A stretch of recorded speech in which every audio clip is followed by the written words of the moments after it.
They came at dawn. The sky didn't explode in fireworks or light. It just darkened, like someone flipped a switch and turned off the sun. Satellites went dead in seconds. Communications dropped. Air traffic fell from the sky like dying birds. Power grids across entire continents sparked, fizzled, and died. People panicked. Of course they did. But not him. Not Darren Holt. He stood on the balcony of his battered 10-story apartment block in eastern Colorado, cigarette between his fingers. Staring up at that thing in the sky, it looked like a continent floating above the clouds. No noise, no fire, just a giant, silent slab of impossible engineering. It moved like a glacier, slow, deliberate, unshakable. His 13-year-old son, Marcus, sat inside, staring at the dead TV. Darren hadn't told him yet. Not the full truth. He'd wait. That was the kind of man Darren was. Wait until you know. Wait until it's time to fight. Because there would be a fight. There always was. The world had gotten soft. Too used to tech. Too used to peace. A generation of people who couldn't live without Wi-Fi. But Darren, he was a third-generation soldier. Infantry. He bled for flags that changed colors depending on who held the reins in D.C. He watched friends die for missions that ended up in committee folders no one ever read.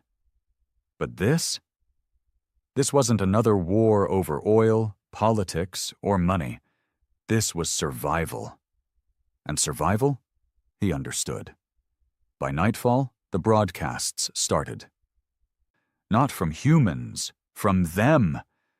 The aliens didn't speak, didn't show their faces, just pulsing lights, synchronized patterns, and finally, a cold, mechanical voice. Surrender. Assimilation ensures survival. Resistance ensures extinction.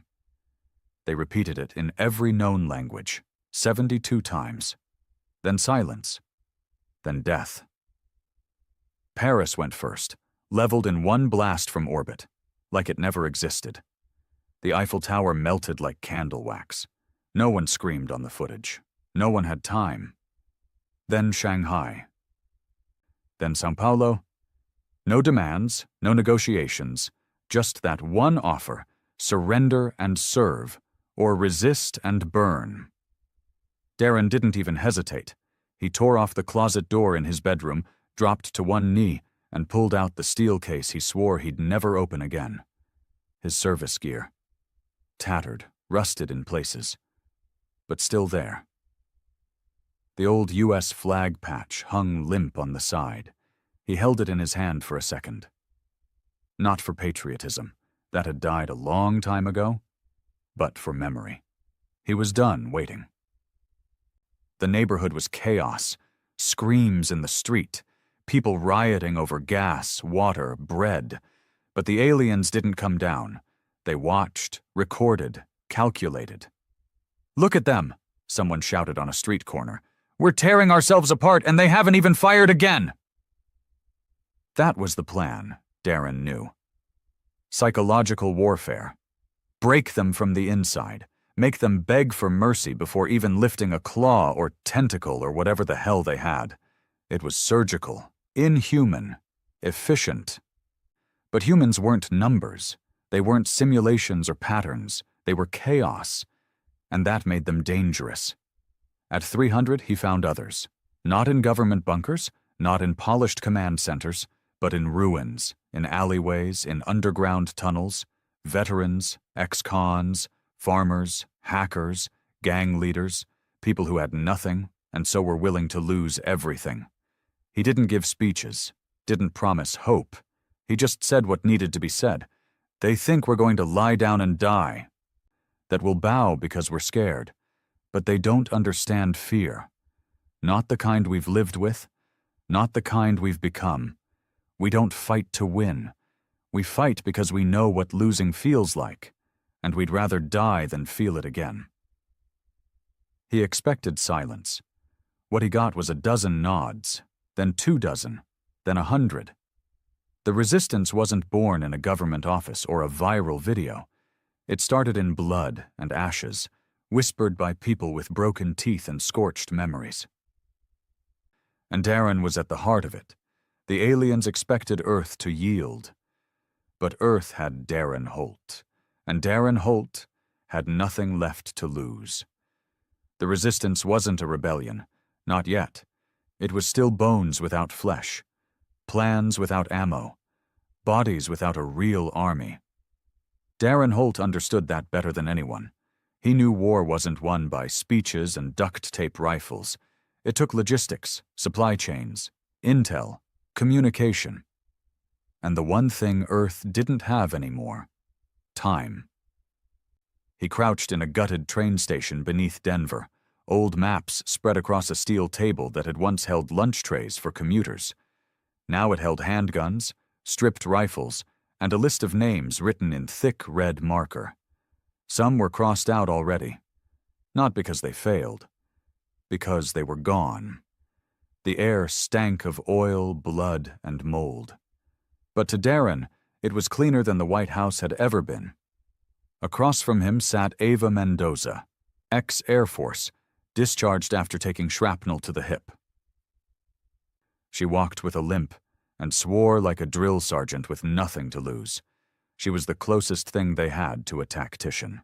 Next to her was Harvin, former Black Hat hacker, parolee, and the only one who could still ping satellites that hadn't gone dark. "We found something," Harvin said, tapping on a cracked tablet with duct tape along the edges.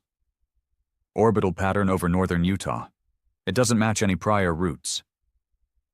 Darren leaned in. "What is it?" "Could be a scout ship. Could be a forward base. Could be a trap. But it's hovering over a canyon system, static. That's not their style." Mendoza grunted. "They move in patterns, clean, calculated, sweep and erase. Stationary means confidence. Or a soft spot." Darren rubbed his chin, eyes narrowing. He stared at the map like it owed him answers. "We hit it," he said finally. Harvin blinked. "Hit it? With what, prayers and spitballs?" "We've got 2 drones that run on scavenged fuel and a couple RPGs from a busted cartel warehouse." "You said it's hovering low?" "Barely 500 feet above ground level." "That's low enough." Mendoza sighed, already knowing where this was going. "You want to use the railgun?" Darren nodded. The railgun wasn't exactly a military-grade cannon. It was a janky Frankenstein of parts stolen from a scrapyard and 3 decommissioned power plants. Harvin had wired it to an old mining generator. It wasn't precise, it wasn't clean, but it worked. Once. "It'll fry the circuit on first shot," Harvin warned. "That's a one and done." "That's all we need." By dawn, they were on the move. 2 trucks, covered in tarps, dust, and bullet holes. One carried the railgun in pieces, the other carried men and women with rifles, grim faces, and dead eyes. They looked like survivors from a lost world. But they moved with purpose. Marcus sat next to Darren in the back of the first truck. He didn't cry. He didn't complain. 13 years old, and he hadn't said more than 10 words since the first day of the invasion.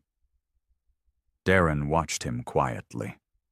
He saw the way the boy's fingers gripped the stock of the rifle in his lap. Too small for his hands, but he refused to put it down. It wasn't loaded. Darren wouldn't allow that, not yet. "You scared?" Darren asked. Marcus didn't look at him, just nodded slightly. "Good," Darren said. "Means you still care about something." They rode in silence after that. The canyon was empty. Too empty. Birds were gone. No wind, no echo. Just silence. That creepy kind you could feel, like the air itself was watching. The alien ship hung above them, massive and still. It looked like a floating rib cage made of metal and obsidian. Lines pulsed with a faint green glow, like veins carrying energy. Mendoza set up the railgun on the ridge. She barked orders, but softly. Like even yelling too loud might wake a sleeping god. Harvin connected the generator. It buzzed once, then twice, then nothing. "Come on," Harvin hissed, smacking the panel with a wrench. Darren paced like a wolf, eyes never leaving the ship. "Movement," Mendoza whispered, pointing through the scope of her rifle. "Right side, drones, 4 of them." Sleek, hovering machines with long limbs and single-eye sensors. They didn't patrol. They scanned, then erased. One touch, and you vanished. No scream, no remains, just a puff of dust. "We're not ready," Harvin said. "We need 10 more seconds." "We don't have 10. Darren made the call. "Hold the line." He stepped forward, pulled his sidearm, and drew fire first. The drones reacted instantly, breaking formation and diving toward the ridge. Mendoza fired. First drone dropped. Harvin cursed. Marcus screamed. Darren didn't blink. He shot, moved, rolled, fired again. Second drone down. Third reached Harvin's generator. It lit up with blue sparks, trying to overload the core. Then Marcus did something no one expected. He grabbed a pipe, ran screaming at the drone, and slammed it with all his weight. The drone snapped backward, clipped a boulder, and crumpled in a mess of broken steel and buzzing circuits. Then, silence again. Harvin stared at Marcus like he'd just grown horns. "Kid's crazy," he muttered. "Kid's mine," Darren said. Mendoza flicked the switch. The railgun roared. It wasn't clean. It wasn't elegant. It sounded like the sky itself cracked in half. The bolt tore through the air, igniting everything in its path. It struck the belly of the alien ship, and for the first time since the invasion began. Something bled, not red, not green, something darker, like oil mixed with plasma. The ship screamed. That's the only word Darren could use. It was a sound that shook the bones, made the teeth chatter, and forced men to their knees. It was pain. Real, deep, alien pain. They'd never heard that before, and it changed everything. Back at the tunnel base, the energy had shifted. No longer quiet desperation. Now, anger. Now, hope. "They're not gods," Mendoza said to the growing crowd. "They can bleed." Harvin uploaded the footage to every dark web node still active. Within hours, it was being broadcast across broken frequencies, AM radio, even painted across crumbling city walls. They can bleed. Resistance groups across continents reached out. Scattered militias in Australia, armed survivors in Eastern Europe, submarine crews hiding off the coast of Africa. Suddenly, everyone had the same idea. Fight. And Darren Holt had become the spark. He hated it. He didn't want to be the face of anything. He wanted to protect his son, kill the invaders, and maybe die on his feet instead of begging on his knees. But war doesn't care what you want. War chooses who it needs. And it had chosen him. 3 nights later, they were ambushed. Not by drones, by something else. The tunnel entrance caved in first. Explosives? No. Too precise. Too quiet. Then they heard it. Claws, not metal. Bone. The first one dropped from the ceiling. 8 feet tall. Vaguely humanoid, but wrong in every way. Its head split into 4 segments like a blooming flower, each lined with teeth. No eyes, just heat-sensitive ridges that pulsed red when it locked onto a target. It moved fast. Too fast. The first man it touched was torn in half before he could scream. Blood sprayed across the steel walls like paint.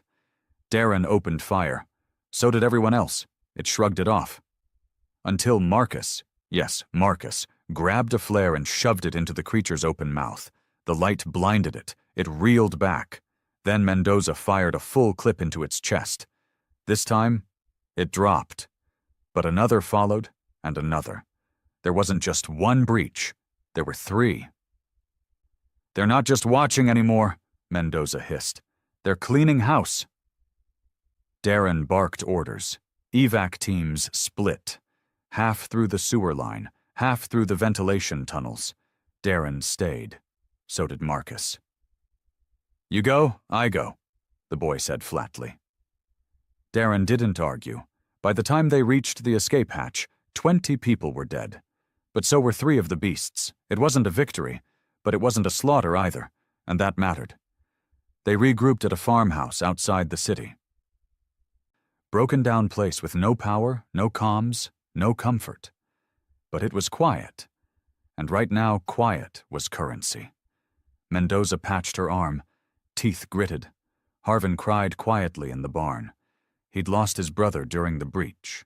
First family member he'd seen in years, and gone in seconds. Darren didn't sleep. He stood outside with his rifle, staring at the stars. Not stars, ships, watching, waiting. Marcus came out and stood beside him. "You think we'll win?" the boy asked. Darren didn't answer right away. Finally, he said, "I don't think that matters." "Then why fight?"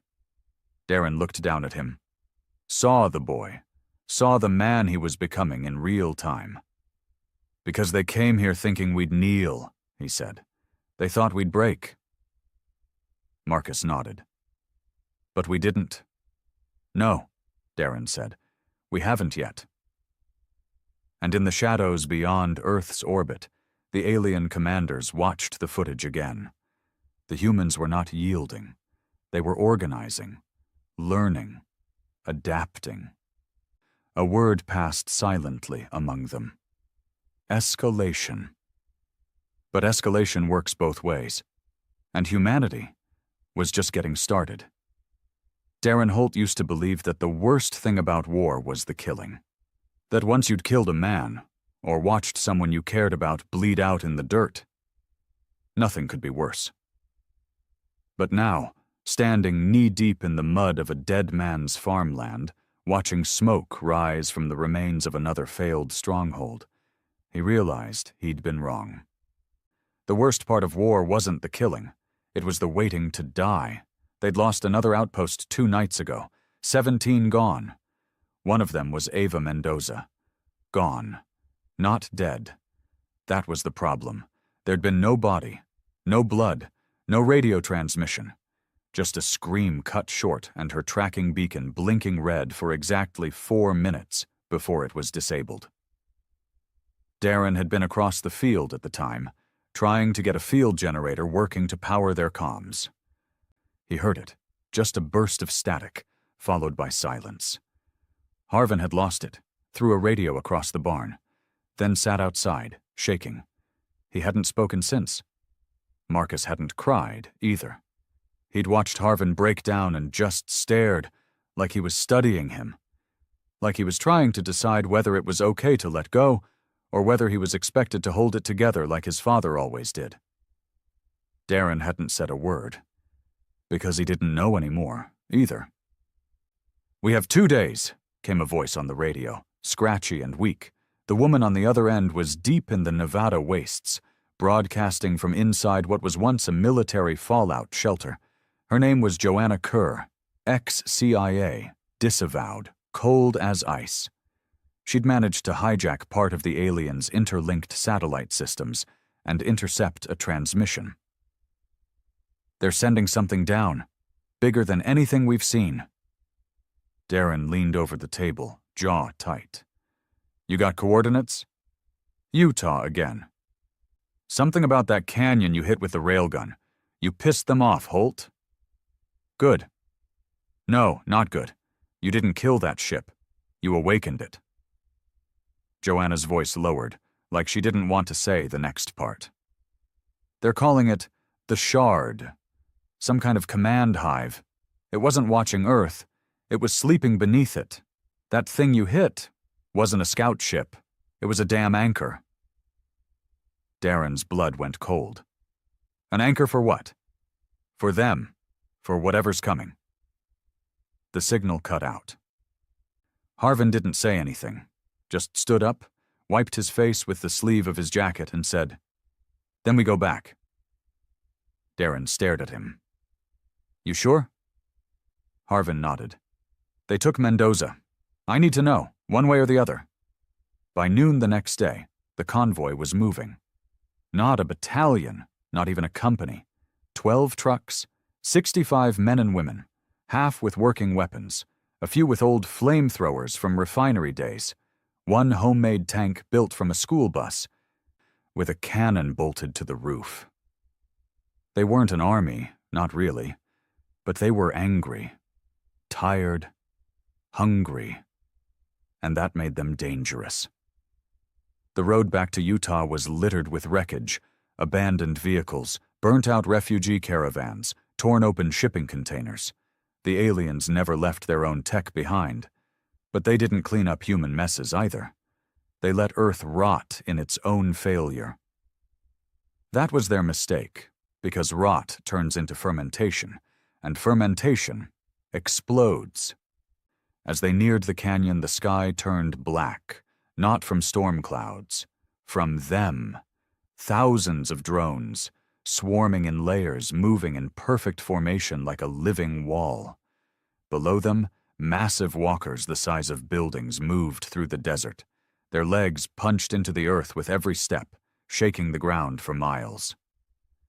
Harvin watched through the scope of their only remaining high-range lens. "There's your shard," he muttered. It was huge. A tower that wasn't just metal. It looked like glass, obsidian, and living bone. It pulsed with a deep red hue, as if breathing. Around it, a perimeter of constructs had been formed. Spires, automated turrets, atmospheric stabilizers. It looked less like a military base and more like a ritual site. "What the hell are they doing?" Marcus asked. Darren didn't respond. Because he knew. They weren't just occupying Earth anymore. They were terraforming it, making it ready, not for colonization. For replacement. This wasn't war. This was extinction. "We have one shot," Harvin said as they gathered around the truck. Darren looked at him. Harvin pulled out a small black case, opened it. Inside was a crude-looking device, wires, a core, glowing pale green. "That's a fusion cell," Darren said. "You told me we didn't have any left." I lied. Harvin grinned for the first time in days. "I stole it from the Denver cache. Figured you'd shoot me if I told you. But this thing, if we get it into the base of that structure, we can level the whole damn shard." "How close do we need to be?" "Inside." Marcus stepped forward. "I'll do it." Darren stared at him. "No," he said. "Why not? You trained me. I've been with you this whole time. I know how to run, I know how to hide, I'm small, I can get through things faster." Darren's voice was sharp. "Because I said no." Marcus didn't flinch. "Then do it yourself. But someone's got to get in." The silence that followed was suffocating. Harvin looked between them and whispered, "We all die anyway if that thing finishes waking up." The plan was chaos. They didn't have enough firepower for a frontal assault. But chaos didn't need firepower. It needed noise. The convoy split in two. One team circled the northern ridge and started bombing with everything they had. Molotovs, grenades, steel bolts tied to dynamite. It wouldn't kill much, but it would light up the skies. Darren's team, just 8 of them, approached from the south, using the cracks in the canyon and the darkness beneath the cliffs for cover. Marcus carried the fusion cell in a backpack. It weighed more than he did, but he didn't complain. Not once. They breached the perimeter during the attack. No alarms, too confident, too late. Inside the shard, the air changed. It wasn't air. It felt thick, electric, like walking through the inside of a brain. Every step felt watched. Every breath tasted metallic. The walls weren't metal. They were alive, covered in a soft, throbbing membrane that flexed slightly under touch, like muscle, like skin. Darren wanted to puke, but Marcus kept going. At the core of the structure, they saw her, Ava Mendoza, hung from the wall, still breathing, her eyes wide, mouth sealed shut with a layer of translucent film, wires running into her temples. Her body twitched, barely conscious. Marcus ran toward her. Darren grabbed him. No. But she's connected. We pull her. We alert the hive. I don't care. She would. Marcus stood shaking, fists clenched, his breathing ragged, and then Ava moved her eyes. Slowly. Just enough. Go. Darren pulled Marcus back. They reached the central shaft. At the heart of the shard was a pit, glowing, buzzing, full of alien machinery that twisted and moved in unnatural ways, shapes that defied physics, no symmetry, no logic, just power. Harvin's voice came over the radio. You got 1 minute before the swarm recalibrates. We need detonation. Darren looked at the pit, then at his son. Marcus reached for the backpack. No, Darren said. Dad, I started this. I finish it. He took the pack, moved toward the edge, then turned. I want you to live. Marcus looked like he wanted to scream, but he nodded, and Darren smiled. Then he jumped. The explosion cracked the sky. From miles away, survivors watched as the shard buckled inward. The red glow turned black. The spires cracked. The walkers staggered, then collapsed like puppets with their strings cut.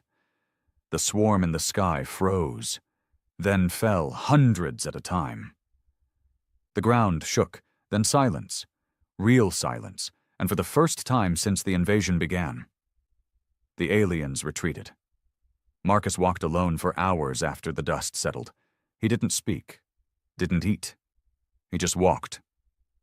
Harvin found him by the edge of the cliff, staring into the crater where the shard used to be. They're gone, Harvin said. Marcus didn't reply. He did it. Still nothing. Then finally Marcus whispered, What now? Harvin shrugged. Now we rebuild, and wait for whatever's next. Marcus stood. No. Harvin raised an eyebrow. No? Marcus turned toward him, eyes burning. Now we find where they came from. It had been 6 weeks since the fall of the shard. 6 weeks since Darren Holt, the man, the soldier, the father, leapt into the alien pit carrying the last working fusion core humanity possessed and brought hell to their doorstep. 6 weeks since the sky stopped bleeding red and the drones fell like steel rain from orbit. 6 weeks since Earth took its first real breath since the invasion. But it wasn't victory. It was a pause. The kind of pause you get before a second strike. The kind where you either rebuild fast or die slower. And Marcus Holt wasn't interested in rebuilding. He wanted to hunt. The bunker in Montana didn't look like much from the outside. A collapsed grain silo, rusting in the cold. But beneath it, 3 floors of hardened concrete, sealed since the Cold War, forgotten by everyone except the kind of people who had planned for exactly this kind of apocalypse. Inside, Marcus stood over a metal table surrounded by half-repaired weapons, maps, and printed alien glyphs gathered from the wreckage of the shard. Harvin leaned against a wall nearby, sipping stale coffee. You're too young for this, Harvin muttered. Marcus didn't look up. So was my dad. Harvin didn't argue, because he was right. The boy had changed. The awkward teenager who once flinched at shadows was gone. What stood in his place was quieter, sharper, and far more dangerous. His eyes didn't wander. They locked. When he spoke, it was short and hard. When he listened, he remembered. And when he slept, if he slept, he never dreamed. Tell me again, Marcus said. Harvin sighed. The shard wasn't the origin. It was a node, a seed.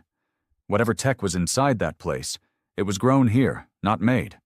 That's why your dad's railgun shot did damage. He hit something biological. Marcus studied the map. So they plant these seeds on every world they want to convert.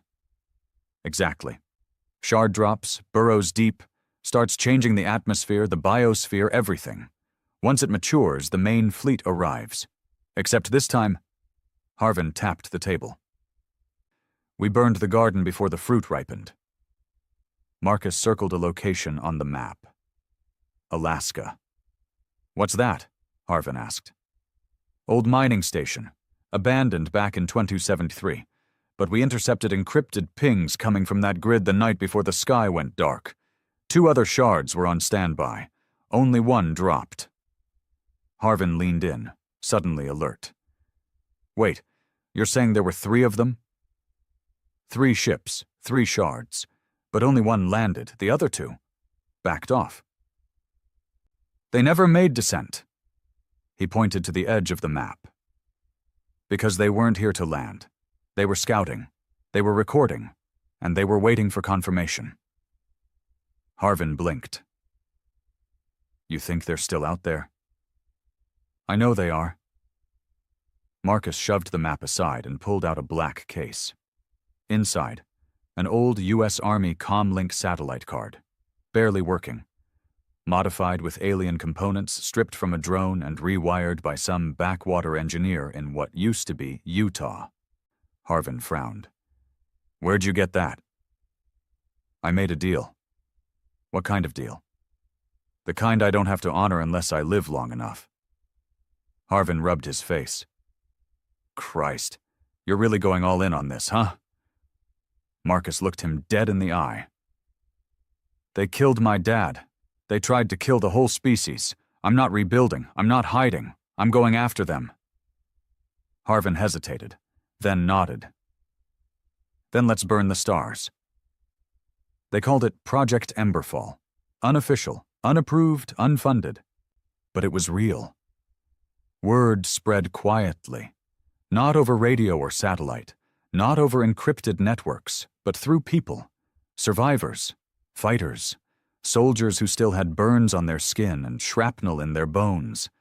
They whispered it like a prayer in bunkers and ruins and refugee camps. The boys going to space. And some of them, the right kind, believed it. They brought parts, fuel cells, scrapped thrusters, pieces of pre-collapse rockets buried in hardened shelters. A forgotten prototype engine from an experimental moon colony buried under Chicago's tech ruins. No government. No command, just vengeance and engineering.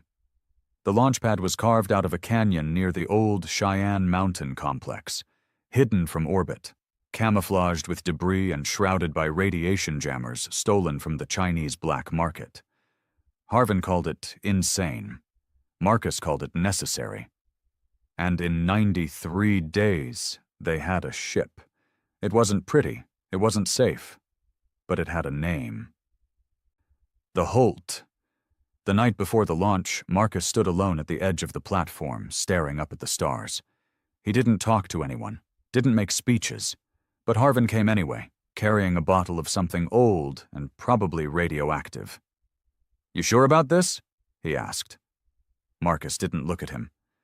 You think they're just going to forget we fought back? No, I think they're coming back harder. Then we hit first. Harvin held out the bottle. Your old man would have done the same. Marcus finally smiled. Barely.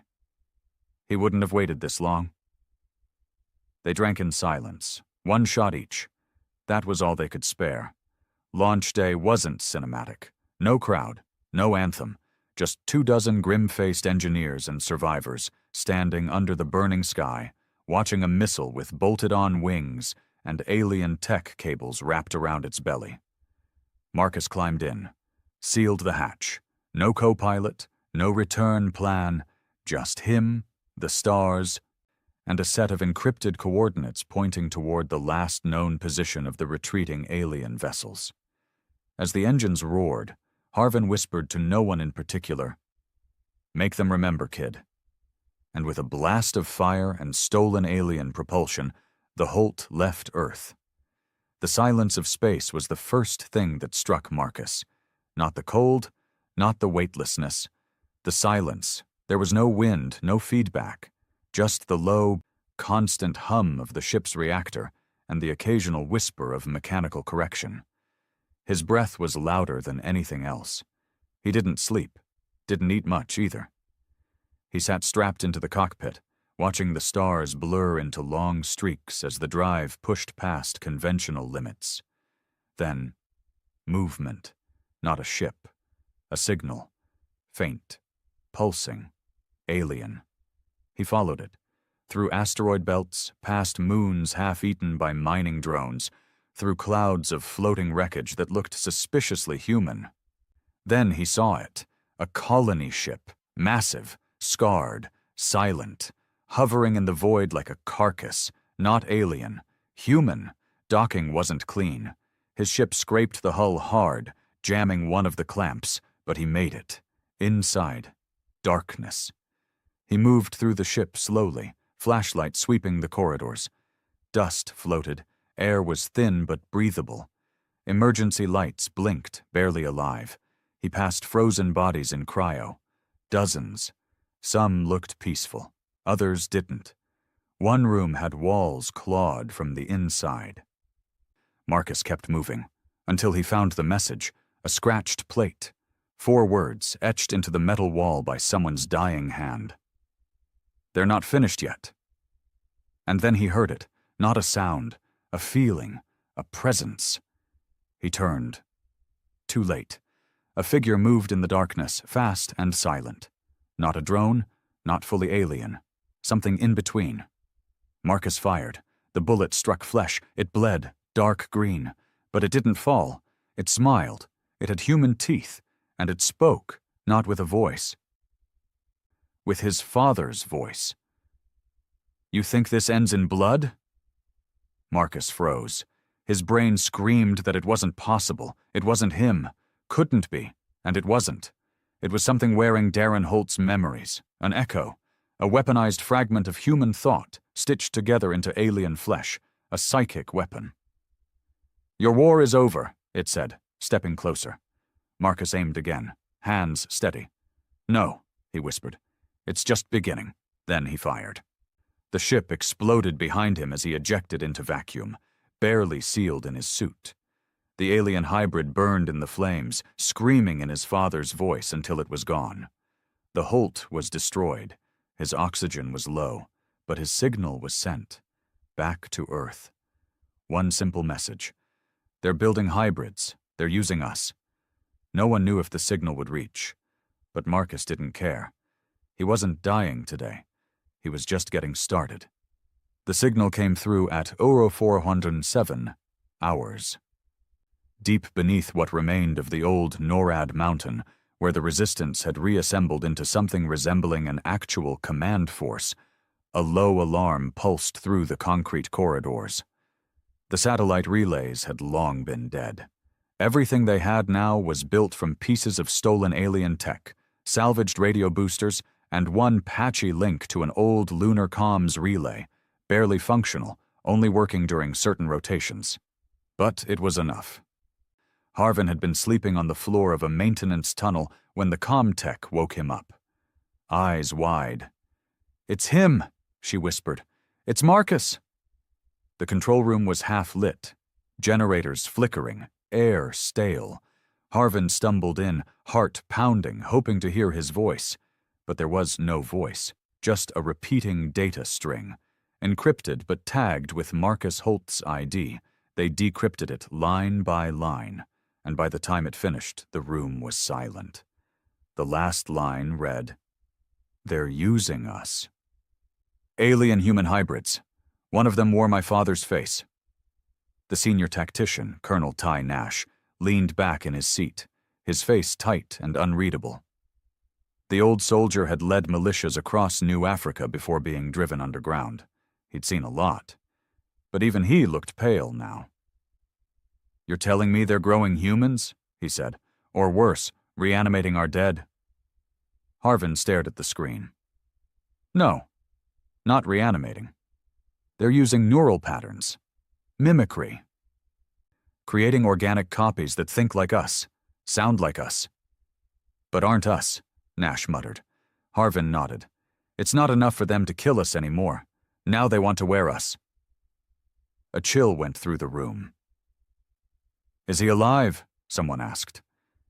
Harvin didn't answer. Not because he didn't want to, but because he honestly didn't know. 2 days later, the first proof came in. It walked into a survivor camp near the Texas exclusion zone. At first, people cheered. A woman in her mid-30s. Blonde. Scraped up, wearing a jacket from the U.S. Army Medical Corps. She said her name was Lieutenant Dana Riggs, one of the medics thought dead during the fall of San Diego. She had her badge, her voice, her memories. But something was off. She didn't blink enough. Her speech was too perfect. And when one of the survivors mentioned her fiancé, something only he would know, she paused just 1 second too long. Then the screaming started. It took 6 people to bring her down. But when they cut her open, there was no red blood inside. It was black, and beneath the skin, tech, organic wires, pliable bone alloy, a brain not grown but printed. She wasn't human. She never had been. Word spread faster than any virus. They were among us. And they looked like us. The resistance didn't waste time. They established checkpoints, psychological profile tests, blood screening, neural response drills. Anything to distinguish the real from the fakes. But the hybrids were evolving. Smarter. Smoother. And deadlier. 2 days after the Riggs incident, a Defense Council bunker in East Germany was massacred from the inside. One of the hybrids had been accepted as a comms technician. He'd lived among them for weeks. He'd earned their trust. And then, one night, he triggered something. A pulse. It fried the minds of every human within a 3-mile radius. No bodies, no blood. Just burned-out brains, their faces frozen mid-scream. They called it the Pulse Plague. Harvin stood at the edge of the cliff outside the new Colorado HQ, smoking a cracked cigar from his last stash. The wind was dry. Cold. His hands shook, not from the cold, but from the knowledge that everything had changed again. "We're fighting ghosts now," he muttered. Colonel Nash walked up beside him, arms folded. "You trained Holt, right?" "Helped him build the ship. I didn't train him." "But you believed in him." Harvin nodded. "Still do."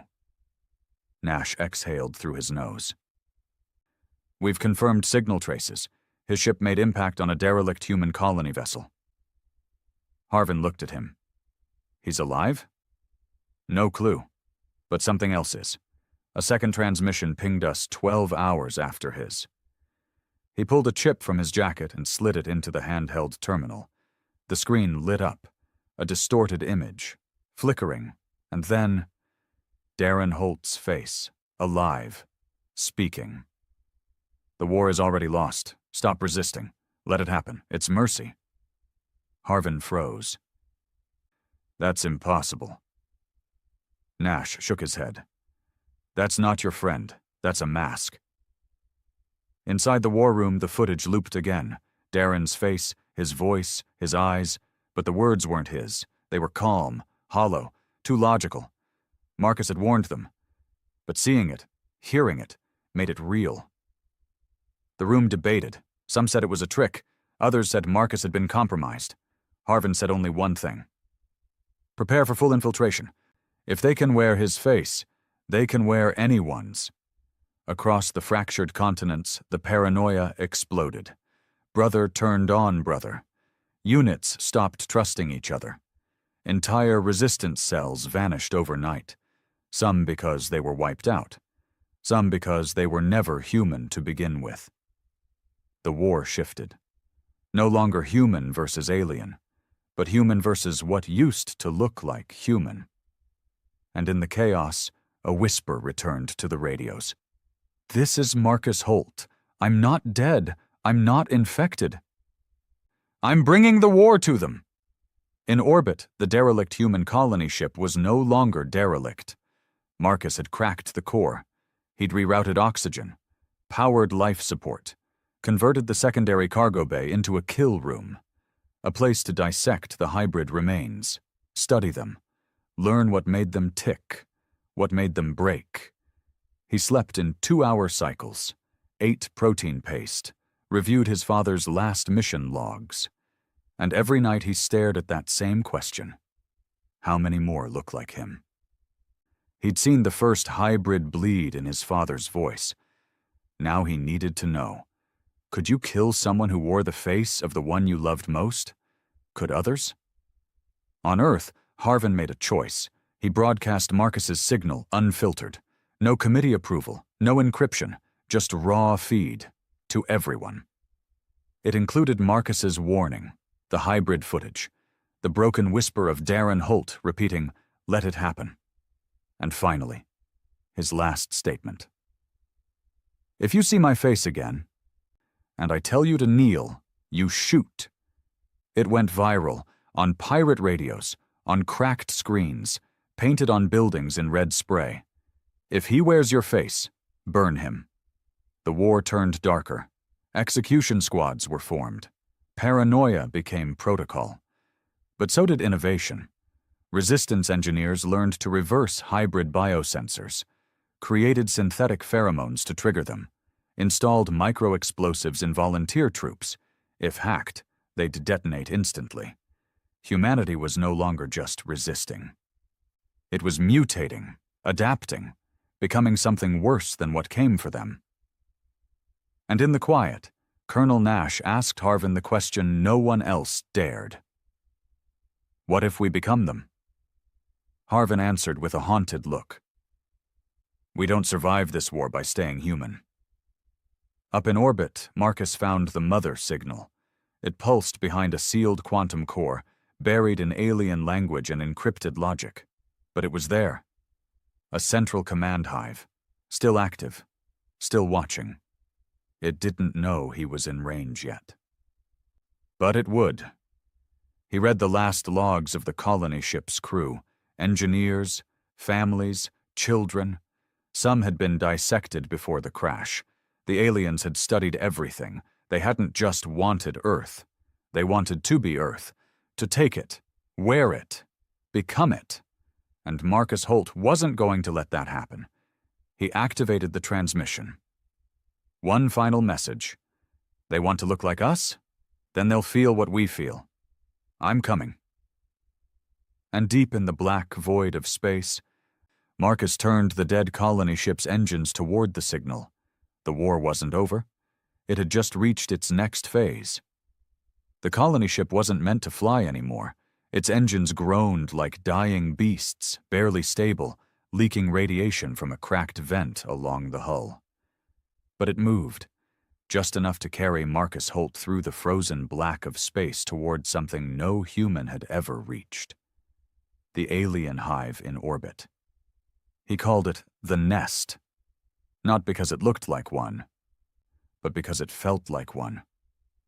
Alive, protective, insanely territorial, shaped like a black star cracked down the center, floating beyond Pluto's dead curve, nestled inside a pocket of nothingness, hidden from telescopes and sensors.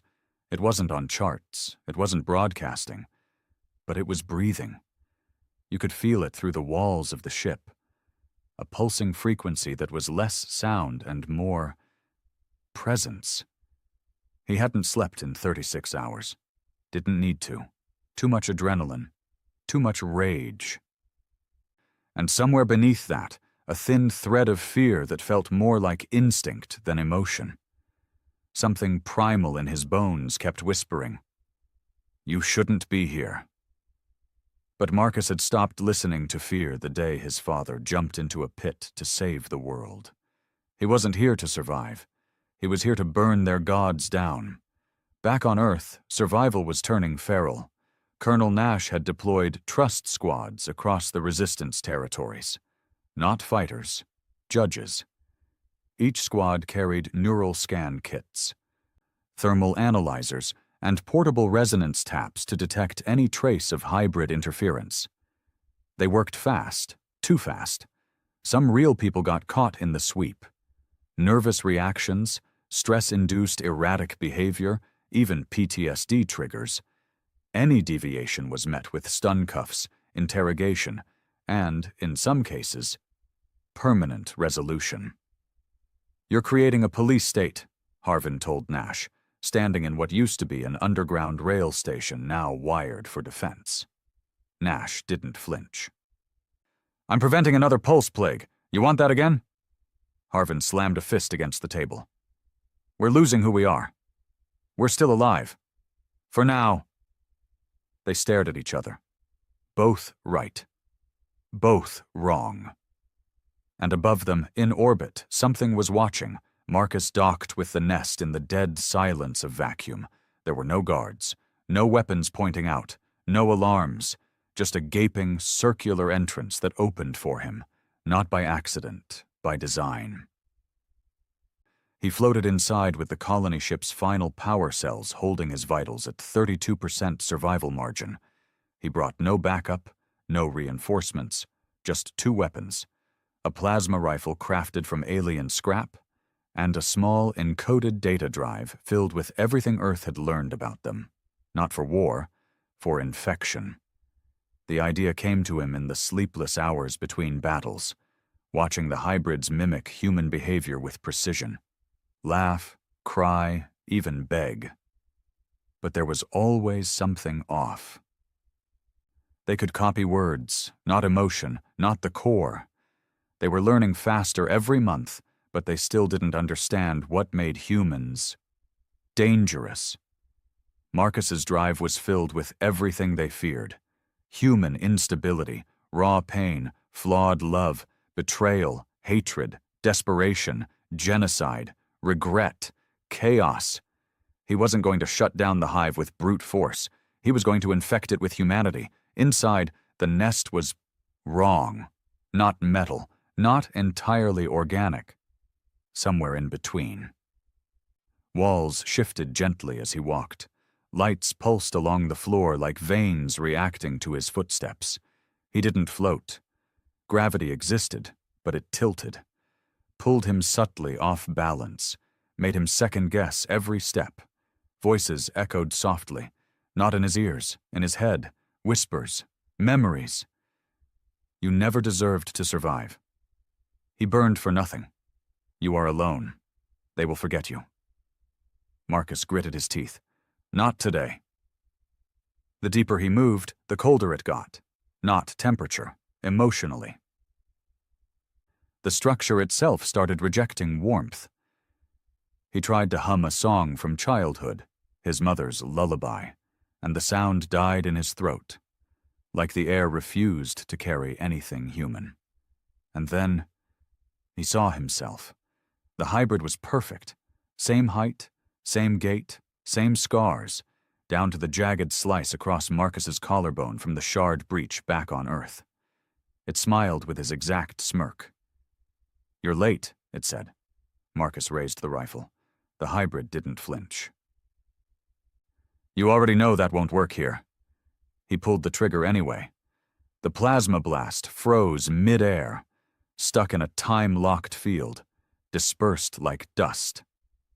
You're in our house now, it said, and we don't break rules. Marcus kept the weapon aimed. Where's the core? The hybrid tilted its head. You don't want to see that. Try me. It stepped aside and gestured. Then come meet your father. The core of the nest wasn't a reactor. It wasn't even a machine. It was a chamber, a massive cathedral-sized hollow with hundreds of bodies suspended in thick black gel. All humans, all breathing, all dreaming. None of them were real. Marcus spotted his father's face first, floating silently in the center. Eyes closed, skin pale. His chest rose and fell like he was sleeping. The hybrid beside him smiled again. We don't kill the strong ones, it said. We learn them. Marcus felt something crack inside. Why? Because you're the only ones who ever scared us. It stepped in front of Marcus now. The fake Holt, the mirror. Its voice dropped lower. You have no idea what you are, Marcus Holt. You think strength comes from your weapons? Your sacrifices? It doesn't. Then what does? The hybrid smiled wider. your brokenness. The next few minutes weren't a fight. They were a test. The chamber filled with copies. Every face Marcus had buried. Mendoza, Harvin, even Marcus's younger self, age 13, still wearing the same jacket from the day the sky turned black. They surrounded him, spoke in unison. "Come home. We can end your pain. You don't have to die here." But Marcus didn't answer with words. He pulled the data drive from his belt and thrust it into the nearest bio-terminal. The reaction was immediate. The core screamed. The bodies in the gel spasmed. The fake Darren Holt opened his eyes, and they weren't his eyes anymore. The hybrid Marcus lunged. But the virus had already started. The terminal glowed white-hot. The chamber lights shattered. And all across the nest, panic set in. Human emotion, true, raw, imperfect, had entered the system, and it was doing what no weapon could, breaking their minds. Back on Earth, every alien drone froze. Every hybrid operative collapsed. Resistance bases reported mass seizures among embedded mimics. Some even convulsed into violent seizures and imploded, folding in on themselves as if the universe rejected them. Colonel Nash stared at the broadcast screen as one final message pulsed through. He got in.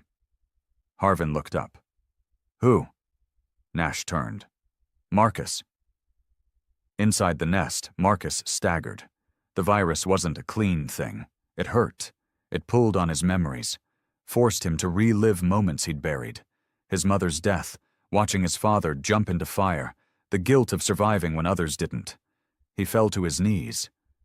But the fake him, it screamed now. Not in rage, in pain. It couldn't comprehend it. The virus wasn't code, it was humanity, and for the first time in their evolution, the aliens met something they couldn't understand. Not war, not logic, but loss. Real loss. The kind that never heals. Marcus reached the core's final failsafe. His hand trembled as he input the code, his own retinal scan, voice match, and his father's last personal key code, embedded in the drive. For Marcus, if I don't make it, burn them to hell. The nest's failsafe opened a dimensional rift, not to Earth, but to them. A wormhole, a backdoor to wherever they had spawned from. Marcus smiled through the blood in his mouth, then pressed the detonator. From Earth, telescopes saw the nest fold inward, into a starburst of light. No debris, no explosion, just disappearance. The gateway closed, whatever had lived there, gone, and Marcus Holt with it. Back on Earth, silence followed, and then hope. 3 months had passed since the nest vanished. Not exploded, vanished, no debris, no comms. No radiation trail, just gone, folded out of this universe like a page torn from a book and burned mid-air. And with it, Marcus Holt. Colonel Nash declared a planetary ceasefire. Resistance forces stopped executing suspected hybrids. The drones had fallen. The sky had cleared. The last broadcast from Marcus was pinned across every wall, every tunnel, every device still breathing on Earth. They wanted to become us. So I showed them what we are. Harvin stared at that quote every night from his cot in the Denver command shelter. He hadn't shaved in weeks, didn't bother anymore. The lines under his eyes were so deep they looked carved in with a knife. Sometimes he thought he could still hear Marcus's voice on the old frequencies. A whisper, maybe. A flicker of static. Something at the edge of comprehension. And in his gut, Harvin knew something was wrong. Peace had come too quickly, too easily. And Earth was changing. It started in the Midwest. The children. First just 3, then 19, then entire camps. Dreaming things they couldn't explain. A girl named Ruby, 8 years old, woke up speaking in a language no one on Earth had ever heard. She stared at her mother, then drew pictures in blood on the shelter wall. Geometric spirals, fractals that bent the eye just to look at. A boy in Montana gouged his own eyes out and whispered, "He's watching through us." At first, it looked like trauma. PTSD, survivors breaking under pressure until they started moving in sync, breathing in patterns, speaking the same cryptic phrases at the same time, even from shelters 1,000 miles apart. "We are the wound that never closes." The war was only the seed. Marcus brought something back. Colonel Nash ordered a quiet investigation. Medical teams, psych experts, neural scanners. One by one, they found the same anomaly in each child. A small, dormant node near the prefrontal cortex. Not biological, not surgically implanted, integrated, not human, not alien, something else. And it was broadcasting. Harvin stared at the scans. "What am I looking at?" he asked the lead researcher. She didn't answer right away. Instead, she turned off the lights in the lab, held up a sensor, tuned it to the frequency from the nest, just before it vanished. And the node lit up. Not with light, with shape. A flickering spiral that twisted inside the brain like it was trying to bloom. The woman looked at him, voice cracking. "Marcus didn't destroy the hive," she said. "He merged with it." Earth's greatest victory had become its greatest infection. Not a virus, not mind control. A slow rewrite of reality. And it was growing inside the children first. Not because they were weak, but because they were empty. Their trauma had left cracks, and something had crawled inside. Colonel Nash's order came swift and cold. Quarantine the affected, no exceptions. Within 48 hours, over 700 children were locked behind magnetic doors in deep shelters across the old resistance zones. Food rations dropped from ceiling hatches. Contact was limited to visual only. Parents rioted. In Detroit, one mother lit herself on fire outside the gates. In Mexico City, an armed mob stormed a shelter trying to break out 23 kids. 14 died in the crossfire. And through it all, the children waited. Never screamed, never cried, just whispered to one another across the walls. "He's not gone. He's becoming." Harvin was done watching. He left the Denver shelter with a stolen clearance badge and a portable brain scanner. It took him 4 days to reach the Wyoming isolation site, another 2 to sneak inside. He didn't bring a gun, just a name. Ruby. The girl with the spiral drawings. He found her in a white cell, sitting cross-legged on the floor, drawing with a piece of plastic she'd scraped from the door. When Harvin entered, she didn't flinch, just looked up and smiled. "You're him," she said. Harvin stopped cold. "What?" "You're the one he trusted." "Who?" Her smile widened. "Marcus."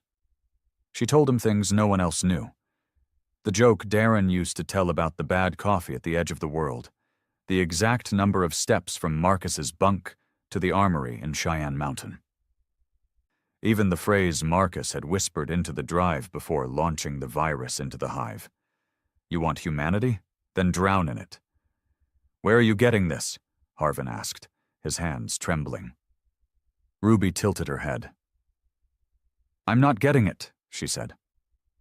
"I am it." And then she said something that froze Harvin's blood. Marcus didn't destroy the hive. He took its place.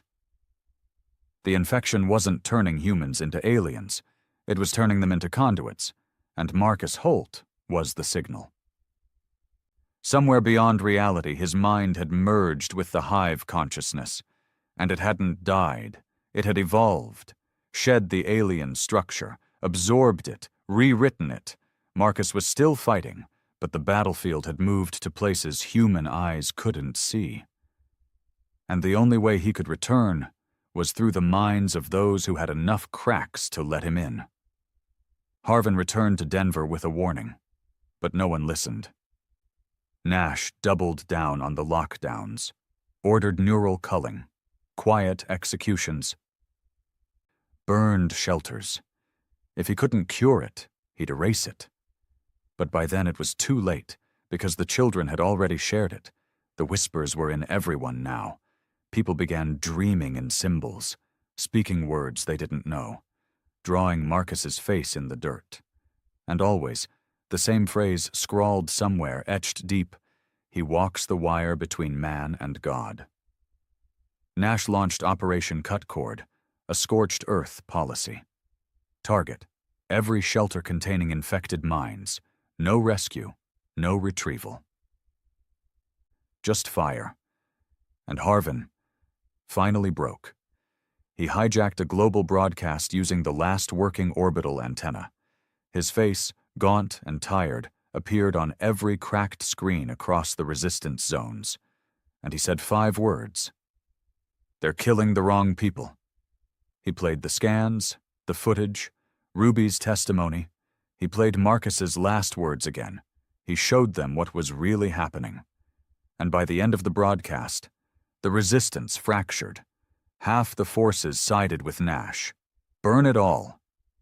No risk, no mercy. Half followed Harvin. Let Marcus in, give him a voice. He saved the world once. He could do it again. Maybe. But at what cost? In the shadows of abandoned cities, strange structures began to grow. Not alien, not human.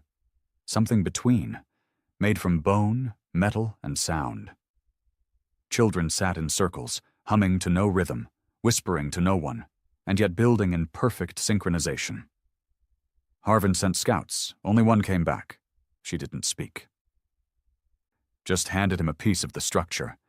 It pulsed with energy, not cold, not mechanical, but warm. Alive. They weren't building a weapon. They were building a gate, and Marcus Holt was coming home. The last sunrise over the Rockies came without warning. No birds, no wind, just a crimson sky that painted the snow like blood. Harvin stood alone on a ruined overpass outside what remained of Denver, watching as light bled over cracked asphalt and gutted skyscrapers. Behind him, the convoy of his makeshift rebellion was gathering. Not fighters anymore, but followers, survivors who had seen too much to go back. People who heard Marcus Holt's voice in dreams, saw symbols burned into their children's drawings, and felt something pulling at the back of their minds like gravity turned inward. They weren't brainwashed. They weren't converted. They were becoming. He could feel it too. The pressure in the air, the hum in his teeth, the quiet certainty that the universe was about to break open. And somewhere in the distance, just over the dead plains, the gate was breathing. Built from no blueprint, no plan, no materials that belonged to Earth, the gate stood 50 feet tall, an obsidian arch wrapped in pulsing muscle fiber cables and fractal alloys that shimmered like broken mirrors. At its base, hundreds of children sat in silence, cross-legged, eyes closed, connected by hands and sound. They whispered nothing. They chanted no names. They existed in unison. Above them, the center of the gate pulsed like a wound, black, then red, then blue, cycling faster with every second. From orbit, satellites watched the air around the structure begin to bend. Not physically, not visibly, but reality itself was losing cohesion. And Marcus Holt was coming back through it. Inside the central Denver command bunker, Colonel Nash stood with a loaded pistol, surrounded by a dwindling group of loyalists. His soldiers looked more like ghosts now, sleepless, hollow, jittery from weeks of chemical suppression. The new resistance had failed. His war was ending, but he had one final mission. "Target the gate," he ordered. "Level it. Burn the land around it. No one gets out." A junior officer swallowed hard. "Sir, that means nuking our own." "They stopped being ours when they let this happen," Nash replied coldly. Silence. Then the launch code was entered. T-minus 180 seconds. Harvin's convoy was 3 miles from impact. "Contact!" someone shouted. A voice blared from the convoy's radio, cracked but clear. "Nash launched a Mervy. Gate strike in T-minus 3 minutes. Evac not possible." The air shifted. And then, the gate spoke. Not in sound, not in words, but in memory. Every person near it felt something in their mind, a voice not heard with ears, but felt in the blood. It wasn't alien, it wasn't mechanical, it was Marcus Holt. "Don't be afraid." Harvin staggered. He looked at the gate, and for the first time, he saw him, not his body, not his face, but a shape of light in the center, coalescing from flickering strands of thought. Half of him still looked like Marcus.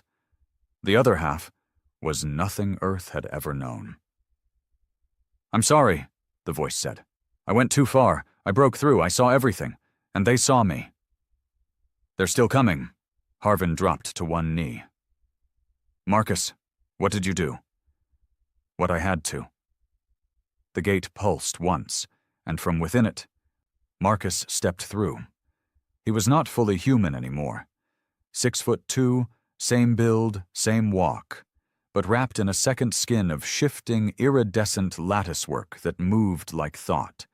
His eyes glowed with twin rings, one blue, one burning red. His heartbeat echoed through the earth like a drum. He had become the very thing the aliens had feared, a human with hive access, a singularity of thought and emotion, a weapon of instinct and logic. He looked at Harvin, and for a second, Harvin saw the boy again, the one who used to flinch, who used to ask if he was good enough. He was. Now he was too much. Above, the warhead descended, then stopped, mid-air, frozen, held by nothing. Marcus raised his hand, and it crumpled like paper, folding in on itself with a sound that made every survivor clutch their skulls. "Jesus Christ," someone whispered. Marcus turned toward the east, toward Denver, toward Nash. He didn't speak. He just walked. Inside the bunker, alarms screamed. Power surged, then died. Screens flickered, broadcasting one line in every language. "He is awake." Nash screamed at his men to fire. Nothing worked. The bullets turned to dust in the chambers. The walls buckled, not from explosion, from memory. Concrete cracked with ghost voices. Light bled from invisible seams. And then he arrived. Marcus didn't break through the door. He appeared inside it. Time fractured. Soldiers collapsed. Not dead, just undone. Undone by something they couldn't comprehend. Nash raised his gun anyway. "I'll shoot," he whispered. Marcus looked at him, pity in his eyes. "You already did." And Nash's mind shattered. Outside, the gate dimmed. The children stopped humming. The symbols on their skin faded. Marcus stood over Denver like a tower, calm, still watching. Harvin approached carefully. "You're not just you anymore," he said. "No," Marcus replied. "Then what are you?" Marcus looked up at the sky. "They opened the gate. I walked through it, and I didn't close it behind me." Harvin stiffened. "You said they're still coming." "Yes," Marcus said. "But not the same ones. Something worse. Something that feeds on what we become." Harvin stepped back. "Then you stopped nothing." Marcus shook his head. "I gave us a choice." He knelt, placed a hand on the dirt. All around them flowers bloomed. Real ones, not alien constructs, earthborn, alive. The air shifted again, warmer, clearer. Marcus looked at Harvin. "This body won't hold me long. I'm spread too far now, but I can teach them." "Teach who?" Marcus looked at the children. "The next ones." Harvin felt it then, the full weight of what Marcus had done. He hadn't returned to save Earth. He'd returned to seed it, with resilience, with memory, with the truth of pain. They'll never stop, Harvin whispered. The universe doesn't care if we win one war. Marcus nodded. Then we teach the next generation to never kneel again. Even if it kills them? Marcus smiled, just a little. Especially then. The light in his body began to fade. One by one, the symbols on the children's arms dimmed. The gate collapsed slowly inward, folding into a shard of glass no larger than a coin. Marcus handed it to Harvin. Keep this. What does it do? Marcus looked tired now. It remembers. And with that, his form dispersed into particles. No explosion, no cry. Just disappearance, like the stars reclaiming what was always theirs. 1 year later, the world had changed, not rebuilt, just shifted. No more nations, no armies, just clusters of survivors teaching children under open skies. Books were handwritten again, weapons stored away. The gate never reopened. But sometimes, at night, people dreamed of a man made of light, walking across the stars, watching, waiting. Not a god, not a hero, just a human who refused to kneel. And across the dust of the old cities,